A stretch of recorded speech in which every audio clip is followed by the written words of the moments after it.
ગ્રીષ્મ પારાયણ 2025નું મહુવા શહેરમાં સુંદર આયોજન કરવામાં આવ્યું હતું, જેમાં શ્રી કમલનયન સ્વામી દ્વારા કથા વાર્તા કીર્તનનો સુંદર લાભ આપવામાં આવ્યો હતો.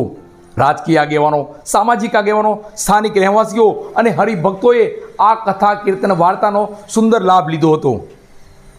ગ્રીષ્મ પારાયણની પૂર્ણાહુતિના દિવસે પૂજ્ય કમલનયન સ્વામી, ગુણાતીત સ્વામી, ધૈર્યમૂર્તિ સ્વામી, પૂજારી સ્વામી તથા રાજુલા મહુવા મંડળની કીર્તન આરાધનાની ટીમ દ્વારા સંગીતની સુરાવલીની સાથે પ્રાર્થના, ધૂન, ભજન સાથે કીર્તન આરાધનાનો લાભ હાજર રહેલા શ્રોતાજનોએ પ્રાપ્ત કરી અભિભૂત થયેલા.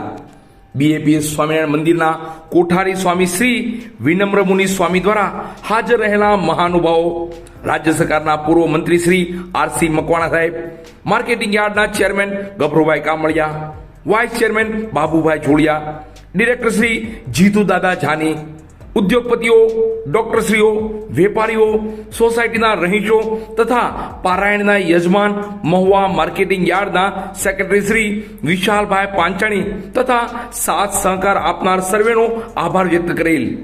આ તકે મહુવા શહેરના તથા આસપાસની સોસાયટીના ભક્તજનો બહુ જ બહોળી સંખ્યામાં ઉપસ્થિત રહ્યા હતા. તેમાં સમાજના આગેવાનો તથા પ્રતિષ્ઠિત વ્યક્તિઓનું સન્માન કરવામાં આવેલ હતું. પારાયણના અંતે અલ્પાહારનો પ્રસાદ ગ્રહણ કરવામાં આવેલ. સ્વામિનારાયણ દાડી મારે, સ્વામિનારાયણ ભજવારી મારે, સ્વામિનારાયણ